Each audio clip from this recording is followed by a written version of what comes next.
Bonjour à tous et bienvenue dans ce nouvel épisode de Swords of the Stars 2. Cette fois-ci, comme je vous l'avais promis dans la fin du dernier épisode avec la Soul Force, nous démarrons une nouvelle campagne avec les Hivers, l'Imperium Hiver, parce que comme je vous avais promis dans le tout premier épisode, j'avais vraiment envie de vous montrer les différentes variantes de gameplay qu'implique le fait de jouer des races différentes. Donc du coup, on va créer immédiatement la partie. Donc je suis en live Twitch pour ces premiers épisodes qui sont enregistrés donc du coup en direct avec certains d'entre vous peut-être qui êtes là. Du coup, si à des moments ou à des autres vous me voyez dire des choses un peu bizarres, c'est que probablement je suis en train de répondre à des gens qui m'ont laissé un message. Donc, nous avons fait la dernière fois l'école de commandement, nous avons fait cette carte qui était une carte en 1 contre 1. Pour cette deuxième partie, je voudrais monter, je pense, à 3 ou 4 adversaires, on va dire. Alors, celle-ci est pas trop mal. On a un fossé naturel entre deux zones. En gros, on serait 2 à partir d'ici, 2 à partir d'ici. Donc, soit on arriverait à s'allier avec le mec et on commencerait à aller affronter les autres, soit on absorberait l'ennemi ici et ensuite on essaierait d'avancer selon ce truc-là. Sinon, on peut prendre juste 3 combattants, ça me paraît pas trop mal. Donc, on a une espèce de disque central avec... donc, il y en a un qui commence au milieu, je crois. Un qui commence en haut et un qui commence en bas, donc celui qui est au milieu se fait un peu prendre en sandwich, on va dire. Vous avez la colonne aussi, qui est pas trop mal pour commencer. Alors le SOTS verse, ça c'est l'univers, on va dire canon, c'est-à-dire que c'est comme ça que l'univers est censé être dans l'univers réel, on va dire, entre guillemets. Hein. La tour, pour 3 c'est celle qu'on vient de voir. Le trifecta, ah ça peut être très sympa à jouer, ouais. C'est-à-dire un en haut et un de chaque côté. Ouais, je pense qu'on va prendre celui-là. Très bien, donc temps de tour stratégique, on laisse en infini. Tour de combat 5 minutes, c'est pas mal. Rendement économique et recherche 100%.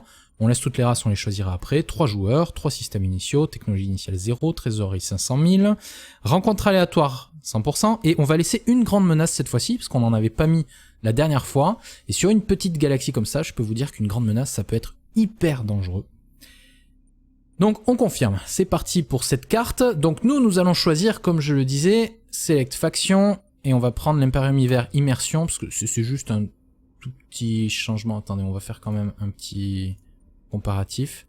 Vous voyez, c'est la version Immersion est juste un tout petit peu plus flashy, on va dire. Alors nous allons prendre... alors déjà, ce qu'on va faire, c'est qu'on va sélectionner un avatar. Donc voici nos avatars, je pense qu'on va prendre lui, il m'a l'air pas mal. Mince, j'ai recliqué. Hop. Il nous faut un badge. Donc le badge officiel, c'est celui-là. Ça c'est le badge officiel de la faction hiver. Du coup, ça nous fait de l'orange et du violet en guise de couleur dominante. Ouais. C'est moyen. C'est moyen. Qu'est-ce qu'il y a d'autre comme badge sinon? Hop. Ah non, celui-là il me plaît bien moi. Non, il y a celui-là, effectivement, qui est pas trop mal. On va garder celui-là. Du coup, difficulté IA, bah, c'est nous. Nom de l'Empire au hasard, on s'en fout du nom de l'Empire. Nous allons affronter, par contre, cette fois-ci, l'Empire Tarkasien. On va le mettre en immersion, lui aussi. Non, je me suis trompé. Hop, Empire Tarkasien immersion. Voilà, on va lui choisir un avatar. On va voir, qu'est-ce qu'on pourrait lui prendre comme avatar? Tiens, un prêtre. Le badge officiel des Tarkas, il me semble que c'est celui-là. Du coup, on va les laisser en jaune et avec une espèce d'orangé. Voilà, comme ça. Très fauve, on va dire, comme couleur. Un peu la même couleur que leur leader. Ça me va très bien. Du coup, difficulté IA, par contre, je vais le mettre en moyen. Non, on va les mettre en dur, tiens, pour une fois. Quitte, même si on se fait défoncer. Alors la horde Sulka, je la sens pas en guise de 3e opposant. Je veux dire, la horde Sulka, si vous la mettez sur des petites maps, vous allez juste vous faire défoncer. Parce qu'ils sont tellement puissants, je veux dire, regardez ça quand même. Leur vaisseau de base commence avec 4 tourelles lourdes. 1, 2, 3, 4. Vous voyez? Nous, avec les hivers, on en a un seul. Les Tarkas, ils ont de la chance, ils en ont 2 quand ils commencent. C'est pour ça que les Tarkas sont une assez bonne race pour débuter, parce que leurs croiseurs sont moyennement puissants. On pourrait se dire, ah mais les Sulka sont les plus puissants pour commencer.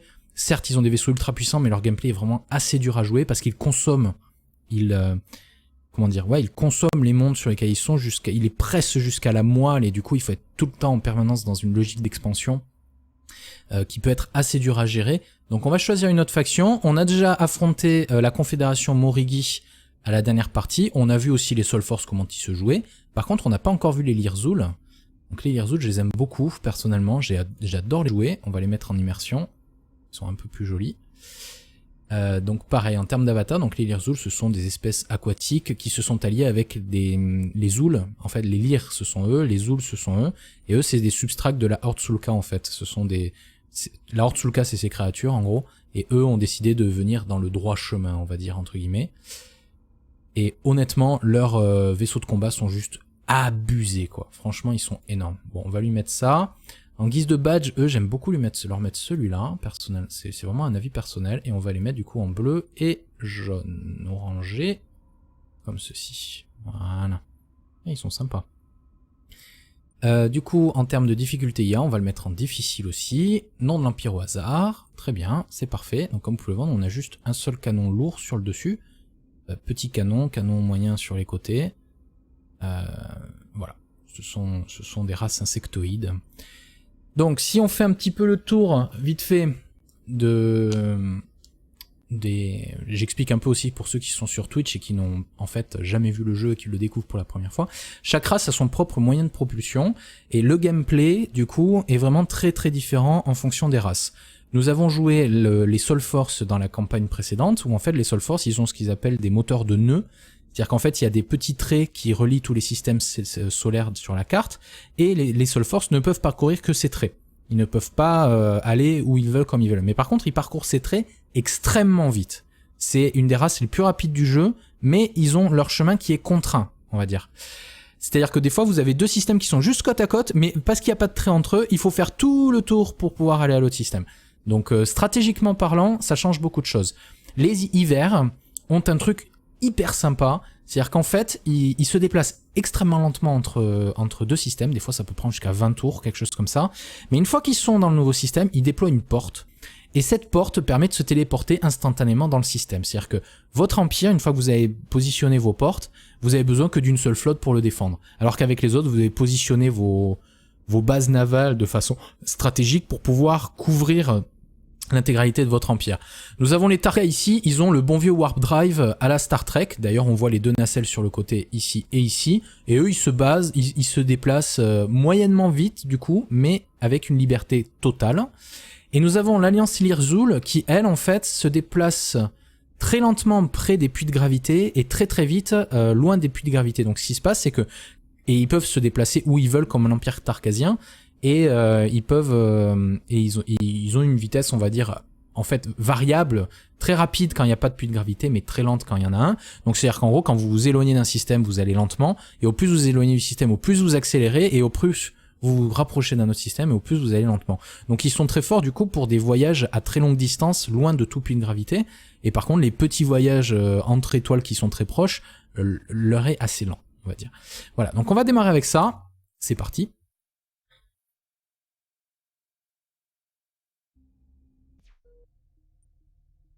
Donc notre Homeworld, c'est Draco 1, nous avons un Homeworld de taille 10, c'est pas mal du tout, donc ça c'est notre morale, 50. Normalement en fait ça peut se remplir par les autres races parce qu'il y a des technologies pour faire en sorte que d'autres races puissent venir sur votre planète. Donc on va tout laisser dans la construction de vaisseaux, c'est très très bien.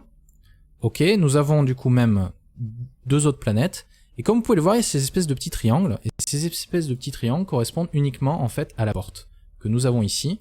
Et c'est en fait un gate ship, c'est un vaisseau qui fait porte en fait.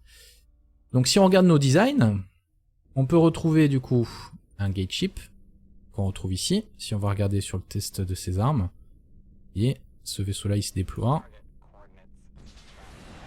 Ils sont équipés de missiles, ça me va très bien. Donc uniquement des missiles, c'est pas mal du tout. Alors en fait, une chose importante à noter, c'est que si vous commencez une nouvelle partie, vous pouvez redesigner tous vos vaisseaux gratuitement, sans avoir à payer un coût de prototypage. Donc profitez-en pour le début de la partie. Moi par exemple, je vais certainement leur mettre des Green Beamers partout, j'ai fait clic droit dessus pour que ça les mette partout, et je les mets en Point Defense. Donc eux, ces Green Beamers vont essayer de tirer sur les missiles adverses quand les missiles adverses vont s'approcher, mais bien entendu on va essayer de débloquer de meilleures technologies que ça assez rapidement. Et du coup on va confirmer notre design, parce que j'imagine que c'est bon, il y a déjà du polyacier partout, ok. Donc on va appeler ça Gate ship, comme l'autre. Donc, il l'a mis en marque 2, ça m'embête. On va supprimer juste l'autre, voilà. On confirme. Gate ship. Go. Ah, mais pourquoi? Saloperie. Bon, bah ce sera le Mark 3, c'est pas grave. Nos armures sont équipées, donc là c'est la même chose, on va mettre des Green Beamers sur les petites tourelles, mais par contre sur les grosses on va laisser les trucs standards. Ça c'est quoi ça? Ça augmente l'équipage, ça nous met de l'équipage de rechange. Comme vous pouvez le voir, le soutien sur les vaisseaux hiver est immense. Ils ont 7 tours d'endurance de base, malgré tout ce qu'on leur équipe, ce qui est juste monstrueux. Le nom du jeu, on me demande dans le chat, le nom du jeu c'est Swords of the Stars 2. Donc les Green Beamers, on va les mettre en Point Defense, on va appeler ça Armor. Ça nous met Armor MK2, on peut supprimer le MK1. Voilà, donc on va tester ces armes vite fait. Donc comme vous allez pouvoir le voir, on a très peu de canons qui arrivent à tirer de face. Par contre, si on tire sur les côtés, il y en a beaucoup plus qui tirent. Donc ce sont des vaisseaux qui sont très forts pour tirer sur les côtés. Donc c'est une chose à noter, tactiquement ça peut être intéressant. Ensuite nous avons notre constructeur, on s'en fout, on n'a rien à changer dessus. Notre colonisateur, pareil, on va changer, on va lui mettre des Green Beamers un peu partout et des missiles. Donc c'est très bien, et on met les Green Beamers en Point Defense. Et on confirme le design, et on appelle ça un colonisateur. C'est parti, Mark 2, on peut le supprimer. Donc juste pour vous montrer à quoi ça sert ça, donc si on retrouve notre colonisateur, à mon avis il serait pas très fort, donc là on peut tirer des missiles, mais on peut aussi lui tirer des missiles dessus, donc si on lui tire 5 missiles, on va les voir arriver. Là, vous voyez, il y en a un là. Vous voyez, ils sont en train de lui arriver dessus. Est-ce que les Green Beamers vont être capables de le défendre? Non, j'en ai pris 4. J'ai réussi à en arrêter qu'un seul. Mais c'est la meilleure techno qu'on ait pour se défendre de ce type de choses. Mais c'est normal, elle n'est pas vraiment conçue pour se défendre contre ce type de choses. Mais on n'a pas mieux pour l'instant. Ensuite, notre vaisseau de commandement, la même chose. On va installer des Green Beamers un peu partout.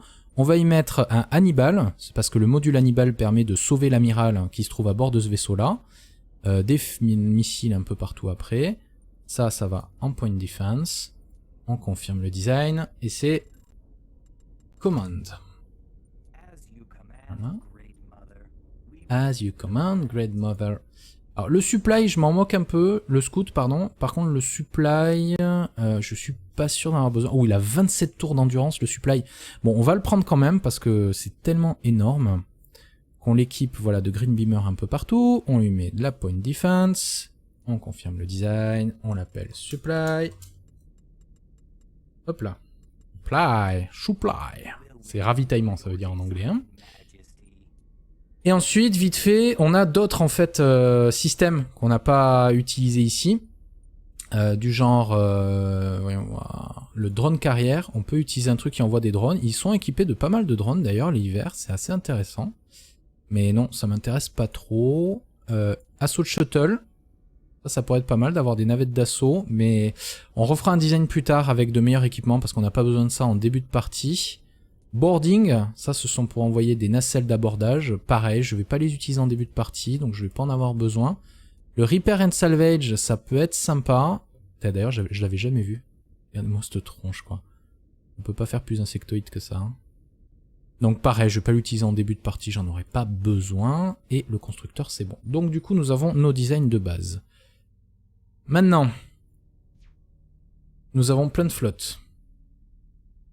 Est-ce qu'on en a d'autres ici? Non, il y a juste des portes.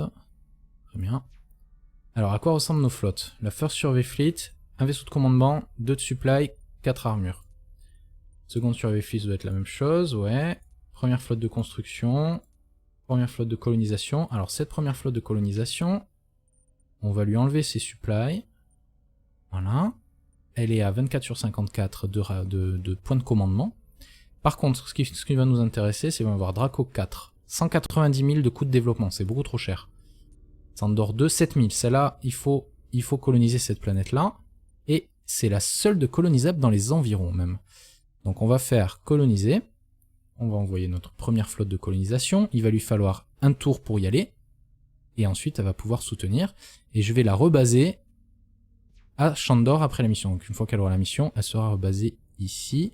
Rebaser OK. Confirmer et sortir.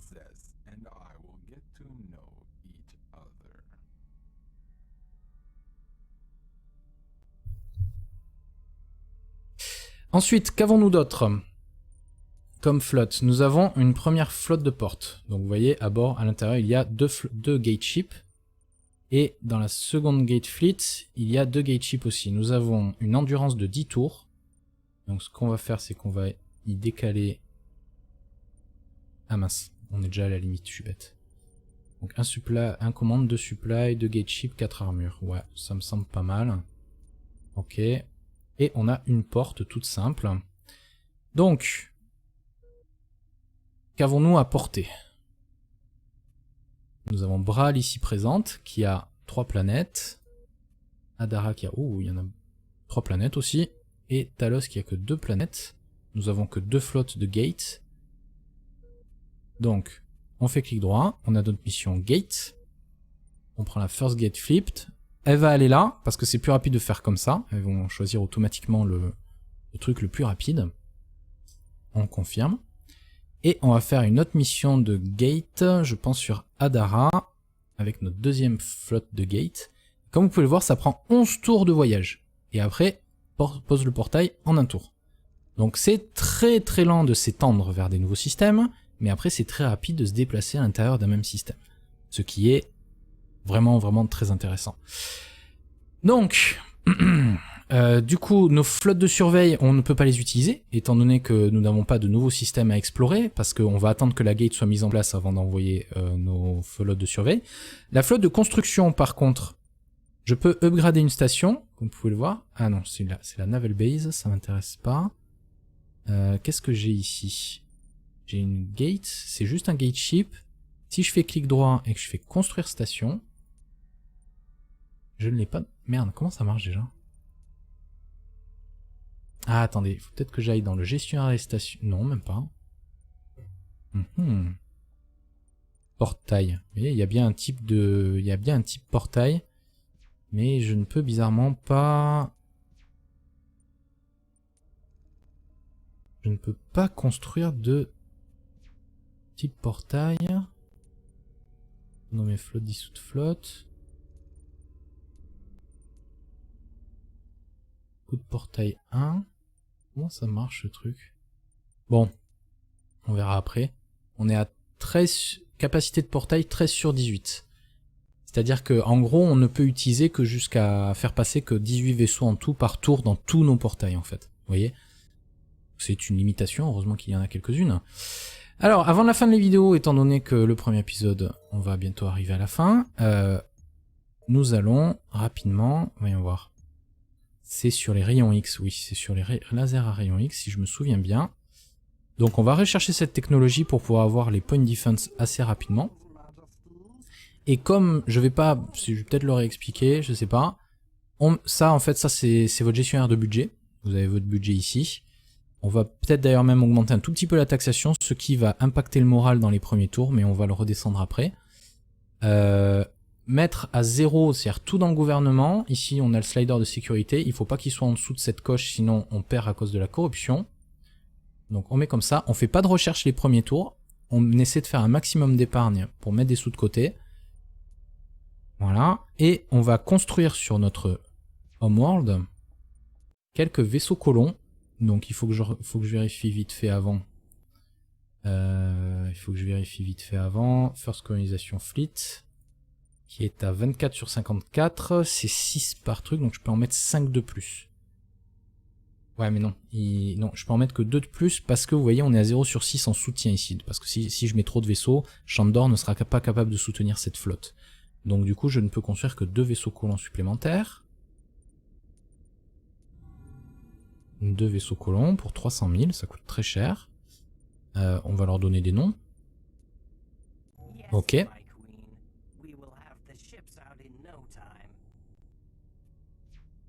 Et après, pense que c'est tout. Est-ce que j'ai besoin d'autre chose? Je ne pense pas. Je réfléchis, 2 secondes. Donc pas de recherche pour les premiers tours. Là, si on regarde notre budget, on voit maintenant que nous sommes engagés pour le prochain tour à 150 000, mais que nous avons 612 000 au total d'engagement financier. Et on doit payer du coup 462 000 au tour suivant.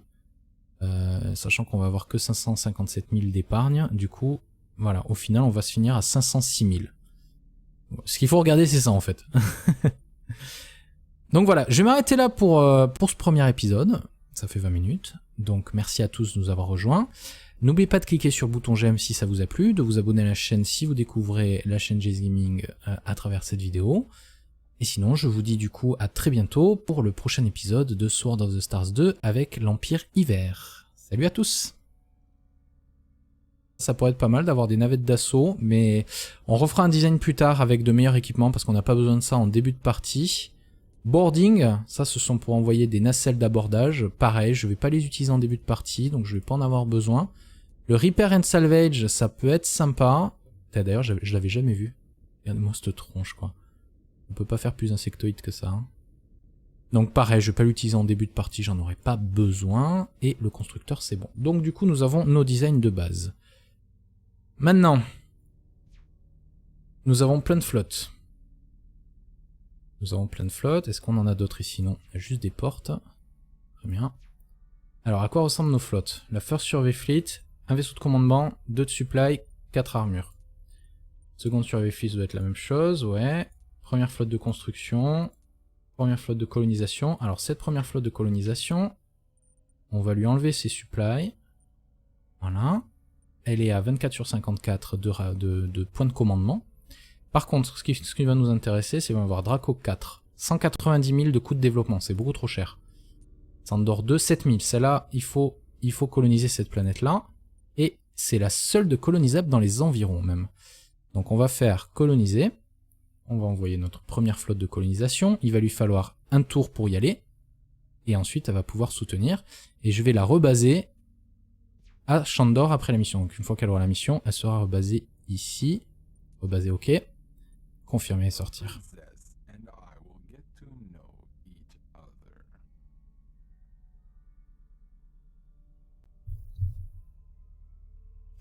Ensuite, qu'avons-nous d'autre comme flotte? Nous avons une première flotte de portes. Donc vous voyez, à bord, à l'intérieur, il y a deux gate ships. Et dans la seconde gate fleet, il y a 2 gate ships aussi. Nous avons une endurance de 10 tours. Donc ce qu'on va faire, c'est qu'on va y décaler... Ah mince, on est déjà à la limite, je suis bête. Donc un commande, 2 supply, 2 gate ships, 4 armures. Ouais, ça me semble pas mal. Ok. Et on a une porte toute simple. Donc, qu'avons-nous à porter? Nous avons Braal ici présente, qui a 3 planètes. Adara qui a... Oh, il y en a 3 planètes aussi. Et Talos qui a que 2 planètes. Nous avons que 2 flottes de gates. Donc, on fait clic droit. On a notre mission gate. On prend la first gate flipped. Elle va aller là, parce que c'est plus rapide de faire comme ça. Elles vont choisir automatiquement le truc le plus rapide. On confirme.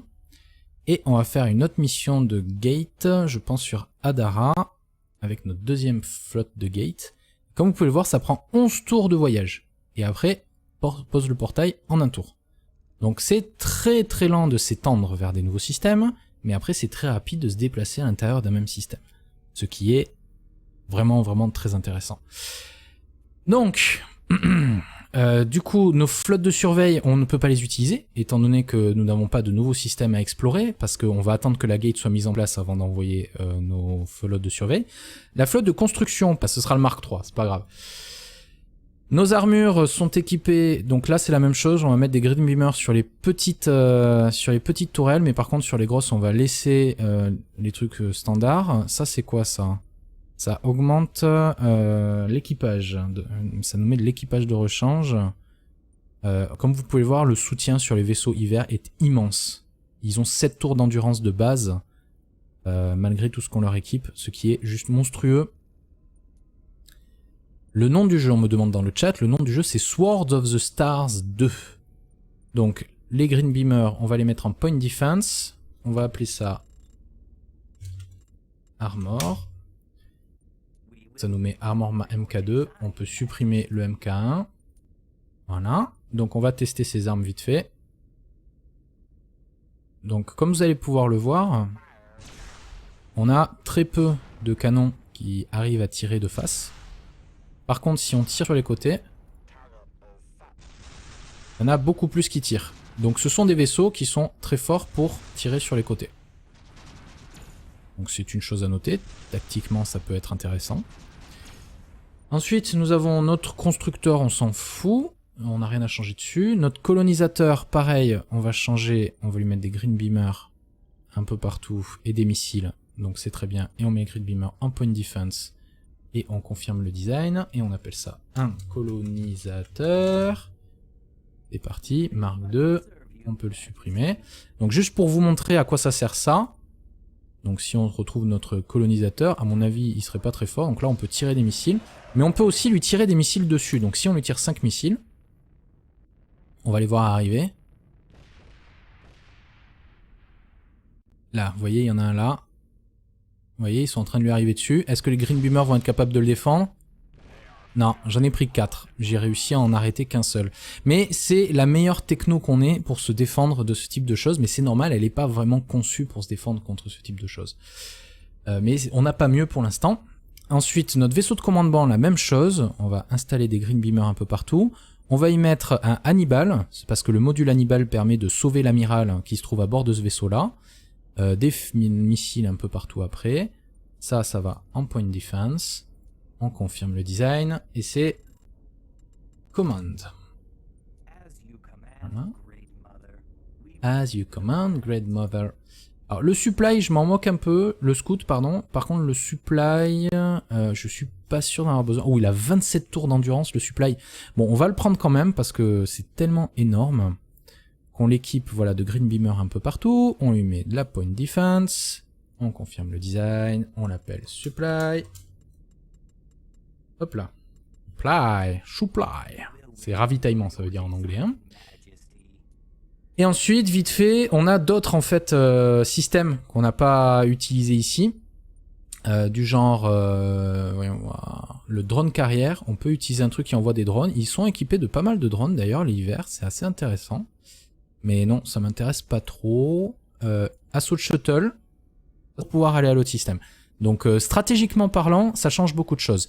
Les hivers ont un truc hyper sympa, c'est-à-dire qu'en fait, ils se déplacent extrêmement lentement entre deux systèmes, des fois ça peut prendre jusqu'à 20 tours, quelque chose comme ça, mais une fois qu'ils sont dans le nouveau système, ils déploient une porte, et cette porte permet de se téléporter instantanément dans le système, c'est-à-dire que votre empire, une fois que vous avez positionné vos portes, vous avez besoin que d'une seule flotte pour le défendre, alors qu'avec les autres, vous avez positionné vos bases navales de façon stratégique pour pouvoir couvrir l'intégralité de votre empire. Nous avons les Tarka ici, ils ont le bon vieux Warp Drive à la Star Trek, d'ailleurs on voit les deux nacelles sur le côté ici, et eux ils se basent, ils se déplacent moyennement vite du coup, mais avec une liberté totale. Et nous avons l'Alliance Lirzul qui elle en fait se déplace très lentement près des puits de gravité et très très vite loin des puits de gravité. Donc ce qui se passe c'est que, et ils peuvent se déplacer où ils veulent comme l'Empire Tarkasien, et ils peuvent et ils ont une vitesse, on va dire, en fait variable, très rapide quand il n'y a pas de puits de gravité, mais très lente quand il y en a un. Donc c'est-à-dire qu'en gros, quand vous vous éloignez d'un système, vous allez lentement, et au plus vous éloignez du système, au plus vous accélérez, et au plus vous vous rapprochez d'un autre système, et au plus vous allez lentement. Donc ils sont très forts du coup pour des voyages à très longue distance, loin de tout puits de gravité. Et par contre, les petits voyages entre étoiles qui sont très proches, leur est assez lent, on va dire. Voilà, donc on va démarrer avec ça. C'est parti.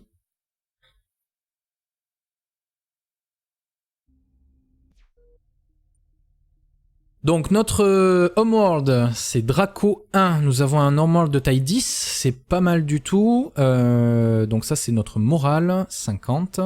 Normalement en fait ça peut se remplir par les autres races parce qu'il y a des technologies pour faire en sorte que d'autres races puissent venir sur votre planète. Donc on va tout laisser dans la construction de vaisseaux, c'est très très bien.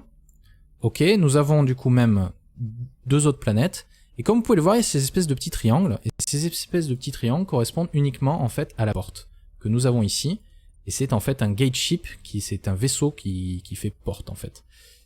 Donc si on regarde nos designs, on peut retrouver du coup un gate ship, qu'on retrouve ici. Si on va regarder sur le test de ces armes, Et ce vaisseau-là, il se déploie. Ils sont équipés de missiles, ça me va très bien. Donc uniquement des missiles, c'est pas mal du tout. Alors en fait, une chose importante à noter, c'est que si vous commencez une nouvelle partie, vous pouvez redesigner tous vos vaisseaux gratuitement, sans avoir à payer un coût de prototypage. Donc profitez-en pour le début de la partie. Moi par exemple, je vais certainement leur mettre des green beamers partout, j'ai fait clic droit dessus pour que ça les mette partout, et je les mets en point defense. Donc eux, ces green beamers vont essayer de tirer sur les missiles adverses quand les missiles adverses vont s'approcher, mais bien entendu on va essayer de débloquer de meilleures technologies que ça assez rapidement. Et du coup on va confirmer notre design, parce que j'imagine que c'est bon, il y a déjà du polyacier partout, ok.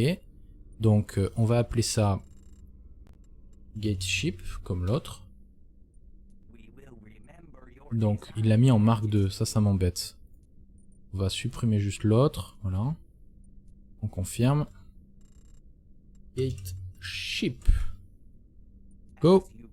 Ah, mais pourquoi saloperie. Bon. Bah.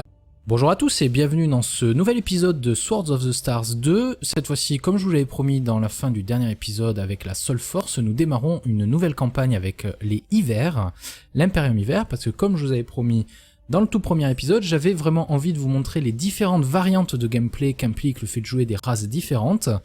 Donc du coup, on va créer immédiatement la partie.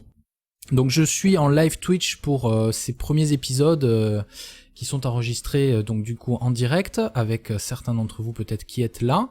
Du coup, si à des moments ou à des autres vous me voyez dire des choses un peu bizarres, c'est que probablement je suis en train de répondre à des gens qui m'ont laissé un message. Donc, nous avons fait la dernière fois l'école de commandement, nous avons fait cette carte, qui était une carte en 1 contre 1. Pour cette deuxième partie, je voudrais monter, je pense, à 3 ou 4 adversaires, on va dire.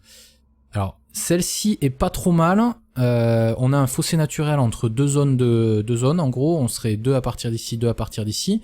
Donc soit on arriverait à s'allier avec le mec et on commencerait à aller affronter les autres, soit on absorberait l'ennemi ici et ensuite on essaierait d'avancer selon ce truc là.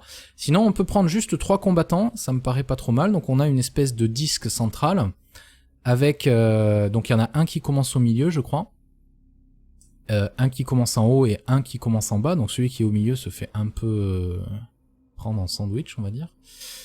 Vous avez la colonne aussi qui est pas trop mal pour commencer. Alors le SOTS verse, ça c'est l'univers on va dire canon, c'est-à-dire que c'est comme ça que l'univers est censé être dans l'univers réel on va dire entre guillemets. Hein. La tour pour 3 c'est celle qu'on vient de voir. Le trifecta, ah ça peut être très sympa à jouer ouais. C'est-à-dire un en haut et un de chaque côté. Ouais, je pense qu'on va prendre celui-là. Très bien, donc temps de tour stratégique on laisse en infini, tour de combat 5 minutes c'est pas mal. Rendement économique et recherche 100%. On laisse toutes les races, on les choisira après. 3 joueurs, 3 systèmes initiaux, technologie initiale 0, trésorerie 500 000. Rencontre aléatoire 100%. Et on va laisser une grande menace cette fois-ci, parce qu'on n'en avait pas mis la dernière fois. Et sur une petite galaxie comme ça, je peux vous dire qu'une grande menace, ça peut être hyper dangereux. Donc on confirme, c'est parti pour cette carte. Donc nous allons choisir, comme je le disais, Select Faction. Et on va prendre l'Imperium Hiver Immersion, parce que c'est juste un tout petit changement. Attendez, on va faire quand même un petit comparatif. Bah, vous voyez, c'est la version immersion est juste un tout petit peu plus flashy, on va dire. Alors nous allons prendre... alors déjà, ce qu'on va faire, c'est qu'on va sélectionner un avatar. Donc voici nos avatars. Je pense qu'on va prendre lui, il m'a l'air pas mal. Mince, j'ai recliqué. Hop. Il nous faut un badge. Donc le badge officiel, c'est celui-là. Ça, c'est le badge officiel de la faction hiver. Du coup, ça nous fait de l'orange et du violet en guise de couleur dominante. Ouais, c'est moyen, moyen. Qu'est-ce qu'il y a d'autre comme badge sinon? Hop. Ah non, celui-là il me plaît bien moi. Non, il y a celui-là effectivement qui est pas trop mal. On va garder celui-là. Du coup, difficulté IA, bah, c'est nous. Nom de l'Empire au hasard, on s'en fout du nom de l'Empire. Nous allons affronter par contre cette fois-ci l'Empire Tarkasien. On va le mettre en immersion lui aussi. Non, trompé. Hop, Empire Tarkasien immersion. Voilà, on va lui choisir un avatar. On va voir, qu'est-ce qu'on pourrait lui prendre comme avatar? Tiens, un prêtre. Le badge officiel des Tarkas, il me semble que c'est celui-là. Du coup, on va les laisser en jaune et avec une espèce d'orangé, voilà, comme ça. Très fauve, on va dire, comme couleur. Un peu la même couleur que leur leader. Ça me va très bien. Du coup, difficulté IA, par contre, je vais le mettre en moyen. Non, on va les mettre en dur, tiens, pour une fois. Quitte, même si on se fait défoncer. Alors, la Horde Sulka, je la sens pas en guise de troisième opposant. Je veux dire, la Horde Sulka, si vous la mettez sur des petites maps, vous allez juste vous faire défoncer. Parce qu'ils sont tellement puissants, je veux dire, regardez ça quand même. Leur vaisseau de base commence avec 4 tourelles lourdes. 1, 2, 3, 4. Vous voyez? Nous, avec les hivers, on en a un seul. Les Tarkas, ils ont de la chance, ils en ont 2 quand ils commencent. C'est pour ça que les Tarkas sont une assez bonne race pour débuter, parce que leurs croiseurs sont moyennement puissants. On pourrait se dire, ah mais les Sulkas sont les plus puissants pour commencer. Certes, ils ont des vaisseaux ultra puissants, mais leur gameplay est vraiment assez dur à jouer, parce qu'ils consomment, comment dire, ouais, ils consomment les mondes sur lesquels ils sont, ils les pressent jusqu'à la moelle, et du coup, il faut être tout le temps en permanence dans une logique d'expansion, qui peut être assez dur à gérer. Donc on va choisir une autre faction. On a déjà affronté la confédération Morigi à la dernière partie. On a vu aussi les Soul Force, comment ils se jouaient. Par contre, on n'a pas encore vu les Lirzul. Donc les Lirzul, je les aime beaucoup, personnellement. J'adore les jouer. On va les mettre en immersion. Ils sont un peu plus jolis. Donc pareil, en termes d'avatar, donc les Lirzul, ce sont des espèces aquatiques qui se sont alliées avec les Zul. En fait, les Lyrs, ce sont eux, les Zul, ce sont eux. Et eux, c'est des substracts de la Horde Sulka, en fait. Ce sont la Horde Sulka, c'est ces créatures, en gros. Et eux ont décidé de venir dans le droit chemin, on va dire, entre guillemets. Et honnêtement, leurs vaisseaux de combat sont juste abusés, quoi. Franchement, ils sont énormes. Bon, on va lui mettre ça. En guise de badge, eux, j'aime beaucoup leur mettre celui-là, personnel. C'est vraiment un avis personnel. Et on va les mettre du coup en bleu et jaune, orangé, comme ceci. Voilà. Et ils sont sympas. Du coup, en termes de difficulté IA, on va le mettre en difficile aussi. Nom de l'Empire au hasard. Très bien, c'est parfait. Donc comme vous pouvez le voir, on a juste un seul canon lourd sur le dessus. Petit canon, canon moyen sur les côtés. Voilà. Ce sont des races insectoïdes. Donc si on fait un petit peu le tour, vite fait, j'explique un peu aussi pour ceux qui sont sur Twitch et qui n'ont en fait jamais vu le jeu et qui le découvrent pour la première fois. Chaque race a son propre moyen de propulsion et le gameplay du coup est vraiment très très différent en fonction des races. Nous avons joué les Soul Force dans la campagne précédente où en fait les Soul Force ils ont ce qu'ils appellent des moteurs de nœuds. C'est-à-dire qu'en fait, il y a des petits traits qui relient tous les systèmes solaires sur la carte, et les Soul Force ne peuvent parcourir que ces traits. Ils ne peuvent pas aller où ils veulent comme ils veulent. Mais par contre, ils parcourent ces traits extrêmement vite. C'est une des races les plus rapides du jeu, mais ils ont leur chemin qui est contraint, on va dire. C'est-à-dire que des fois, vous avez deux systèmes qui sont juste côte à côte, mais parce qu'il n'y a pas de trait entre eux, il faut faire tout le tour pour